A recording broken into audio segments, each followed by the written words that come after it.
Hello friends, welcome back to my channel. मुझे पूरी उम्मीद है आप अपना और अपनी फैमिली का अच्छे से ख्याल रखेंगे और साथ ही साथ अपनी पढ़ाई भी अच्छी करेंगे।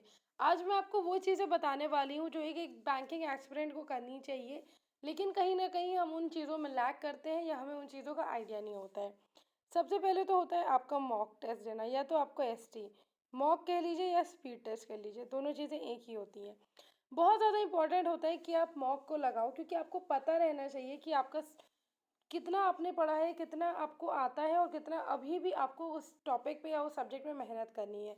बहुत बच्चे होते हैं जो कहते हैं कि अभी मैम बिगिनर हूँ, या 6 महीने से तैयारी कर रहे हैं, 4 महीने से तैयारी कर रहे हैं, तो क्या हमें मॉक देना चाहिए? अगर आप बिगिनर हैं तो 3 वीक बाद आपको हर हालत में एक पीओ का मॉक से शुरू करना चाहिए अपना मॉक देना। क्योंकि जब तक आप टेस्ट देंगे नहीं, आपको पता नहीं चलेगा अभी भी कौन से एरियाज़ हैं जिसमें आप लैक करते हैं। और अगर आपको 4 महीने हो गए या 6 महीने हो गए, तो आपको ऑब्वियस सी बात है मॉक टेस्ट हर दिन देना ही चाहिए। अब मॉक टेस्ट देने का सबसे बड़ा फ़ायदा क्या होता है? सबसे पहले तो अगर आप जैसे आपने आज इनइक्वालिटी को पढ़ा, आपको अच्छे से पता है कि मैंने इनइक्वालिटी का कॉन्सेप्ट अच्छे से कर लिए तो मुझे ये आता है। लेकिन जब आप मॉक टेस्ट में उसको दिए तो आपसे 5 इनइक्वालिटी से सिर्फ 2 इनइक्वालिटी बनी। आपसे बाकी 3 नहीं हुआ क्योंकि आपको टाइम मैनेजमेंट नहीं हुआ। तो मॉक टेस्ट आपको एक प्रॉपर टाइम मैनेज करना सिखाएगी कि आप चीज़ों को अच्छे से कैसे कर सकते हैं और जल्दी कैसे कर सकते हैं। जब आपके कॉन्सेप्ट स्ट्रॉन्ग होंगे तभी आप टाइम मैनेज कर पाएंगे, क्योंकि जब आपको चीज़ें आती होंगी तभी आप उन चीज़ों को जल्दी अप्लाई कर पाएंगे। सिर्फ सीखना ही नहीं सब कुछ होता है, सीखने के बाद उसको अप्लाई करना बहुत ज़्यादा इंपॉर्टेंट होता है। मॉक टेस्ट आपने दे दिया, आपके मार्क्स आ गए। एनालिसिस कैसे करते हैं? सबसे ज़्यादा इम्पोर्टेंट होता है हर पेपर में एनालिसिस करना, कि आखिर मैंने जो किया है उसको मैं कैसे इम्प्रूव करूँ। सबसे पहले तो 3 पोर्शन होते हैं एनालिसिस करने के। सबसे पहले तो वो क्वेश्चंस होते हैं जो आपको आते थे लेकिन तब भी आपने गलत किए हैं। दूसरे पे वो क्वेश्चंस होते हैं जो आपको आते थे लेकिन आपने तब भी बहुत ज़्यादा टाइम लगाया है उन क्वेश्चंस में। उसके बाद तीसरे वो क्वेश्चंस होते हैं जो आपको आते ही नहीं थे, आपको वो कॉन्सेप्ट्स पता ही नहीं है, तीसरे वो टाइप के होते हैं। आपको इन तीनों को ध्यान देना है। आप जब एनालिसिस करेंगे सबसे पहले जो क्वेश्चंस में आपको गलत हुए उनको, उसके बाद जो क्वेश्चंस आने के बावजूद सही हुए हैं लेकिन टाइम बहुत लगा है उनको, उसके बाद तीसरा चीज़ वो जिसमें आपको आते ही नहीं हैं वो चीज़ें। ऐसे करके आप पूरा पेपर एनालिसिस करेंगे। जब भी आप एनालिसिस करिए हमेशा 1 टू 100 क्वेश्चंस को ज़रूर पढ़िए। ये कभी मत करिए कि जो क्वेश्चंस मेरे हो गए हैं उनको भी मैं छोड़ दूँ, नहीं। अगर आपके वो क्वेश्चंस हो गए तो उनको और कम टाइम करने की स्ट्रैटेजी देखिए। अगर आपके वो क्वेश्चंस बनते नहीं हैं तो आप उनके कॉन्सेप्ट सीखिए। और अगर आपके वो क्वेश्चंस आते हुए भी नहीं बन रहे, इसका मतलब आपके अभी भी कहीं न कहीं कॉन्सेप्ट्स वीक हैं, आपको उतना नहीं पता है जितना पता होना चाहिए। तो इसलिए मॉक ज़्यादा इंपॉर्टेंट होता है। और हमेशा पीओ का ही मॉक क्यों स्टार्ट करें? जब आप पीओ का शुरुआत करते हैं ना, तो आप पीओ और क्लर्क दोनों बन जाते हैं, क्योंकि पीओ का लेवल ऑलरेडी एक थोड़ा ऊपर रहता है। और जब भी तैयारी करिए, जब भी अपनी लाइफ का एम रखिए, तो थोड़ा एक हाई लेवल का एम रखिए, थोड़ा एक ऊपर वाला लेवल का एम रखिए, ताकि आप जब तैयारी करें तो आपको पता रहे कि मुझे उस लेवल तक मेहनत करनी है। ऐसा नहीं है कि क्लर्क निकालना बहुत ईज़ी है, क्लर्क में भी बहुत मेहनत लगती है। लेकिन बेटर होगा आप पीओ बने स्टार्टिंग में ही, ताकि आपको फिर से दोबारा मेहनत ना करनी पड़े क्लर्क से पीओ बनने में।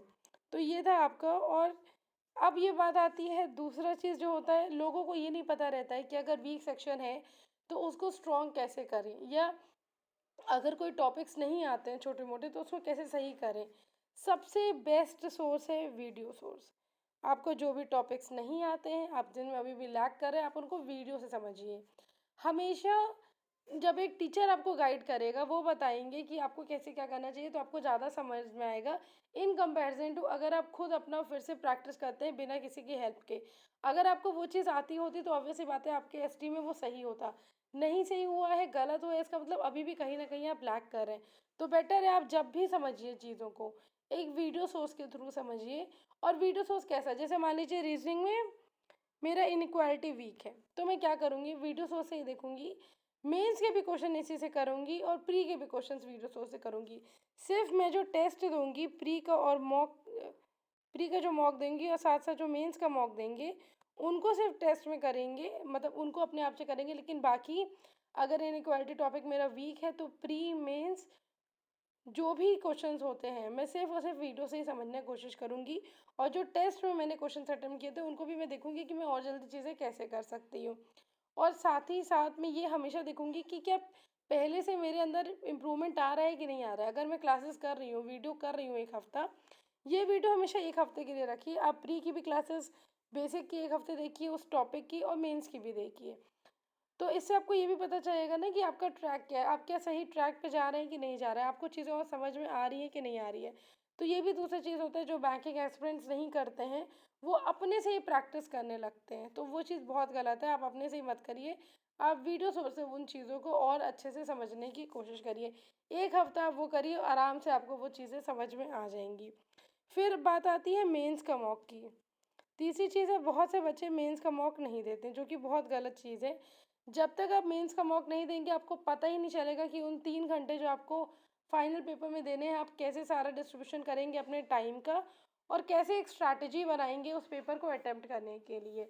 तो मेंस का मॉक देना बहुत ज़रूरी है। अगर आप बिगिनर हैं, 3 हफ्ते बाद आप प्री का मॉक देने लगिए, उसके 1-2 हफ्ते बाद आप मेंस का मॉक देने लगिए, और हर दिन हर हफ्ते में 1 बार आपका मेंस का मॉक होना ही होना चाहिए। चाहे आप उसको 3 घंटा रेगुलर प्रॉपर बैठ के दें, या अगर आपको 3 घंटे नहीं बैठा जाता है अभी स्टार्टिंग में, तो आप सबमिट करके दें, लेकिन आपको देना ज़रूर है। और अब दूसरी चीज़ ये आती है कि मेंस का मॉक देने के बाद एनालिसिस भी बहुत ज़्यादा इंपॉर्टेंट है। वही चीज़ है जो मैंने अभी थोड़ी देर पहले बताया, कि आपको कैसे किस सेक्शंस को ध्यान देना है, कौन सा टॉपिक को पहले उठाना है, तो ये भी बहुत ज़रूरी है। मेंस के बाद आप एनालिसिस कितने अच्छे से करते हैं, क्योंकि वही आपके फ्यूचर में और वही आपके आगे बहुत ज़्यादा हेल्प करेगा आपको हर चीज़ में। तो ये 2 चीज़ें थी, और उसके बाद आपका आता है 4th पे जीए। बहुत बच्चे जीए को अवॉइड करते हैं, उनको लगता है कि जब प्री के पेपर हो जाएँगे या जब नोटिफ़िकेशन निकल जाएगी तब हम जीए पढ़ेंगे। ये बहुत गलत स्ट्रैटेजी है। अगर आपको फर्स्ट डे से ही पता है कि मुझे बैंक की तैयारी करनी है, मुझे बैंक का पेपर क्रैक करना है, तो फर्स्ट डे से ही जीए की तैयारी करिए। ये कुछ-कुछ ऐसी गलतियाँ हैं जो मैंने लाइफ़ में की थी, तो उन्हीं से मैं सीखी हूँ, और मुझे पता है अब कि क्या करना चाहिए, क्या नहीं करना चाहिए एक बैंकिंग एस्पिरेंट को। तो जी, फर्स्ट डे से ही आप करिए। एक वेबसाइट सोर्स, एक वीडियो सोर्स करिए। उसके बाद अड्डा और प्रैक्टिस मॉक का आप क्विज़ दीजिए रात में, और साथ ही साथ जब आपको टाइम मिले, इसके अलावा नेक्स्ट एग्ज़ाम आईक्यू है, या स्टडी आईक्यू पे गौरव गर्ग सर हैं, या अफेयर्स क्लाउड है, इन सारे के पीडीएफ फिर से पढ़िए, इन लोगों की क्लासेस को देखिए, और साथ ही साथ बीएससी मैगज़ीन को भी आप रेफ़र करिए। ये सारी चीज़ें आप जितना ज़्यादा ये रिवीजन करेंगे, उतना ज़्यादा आपके लिए बेटर होगा। और अब एक पाँचवीं चीज़ बहुत ज़्यादा इम्पोर्टेंट होती है, कि जैसे मान लीजिए मैंने टेस्ट दिया, 1 हफ़्ते मैंने लगातार टेस्ट दिया। अब मैं क्या करूँगी, 1 दिन में, इन पूरे हफ़्ते में 1 दिन मैं ऑफ लूँगी। मैं कोई भी 1 दिन मॉक नहीं लगाऊँगी।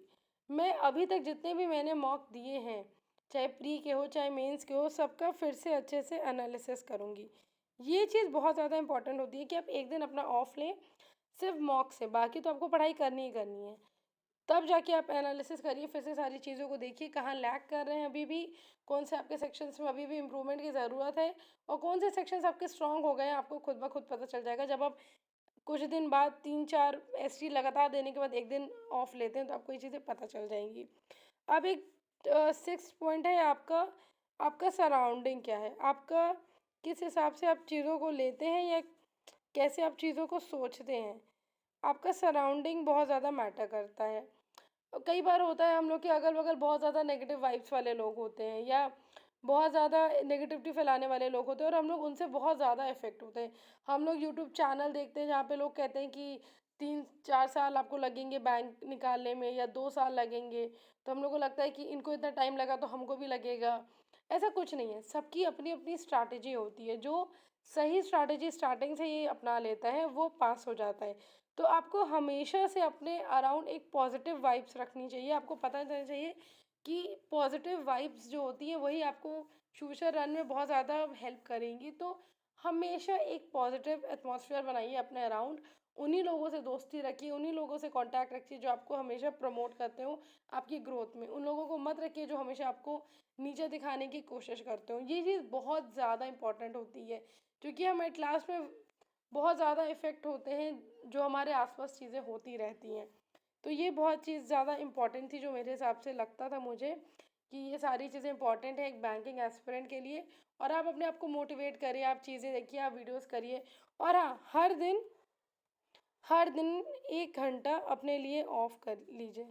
हर दिन 1 घंटा अपने लिए रखिए।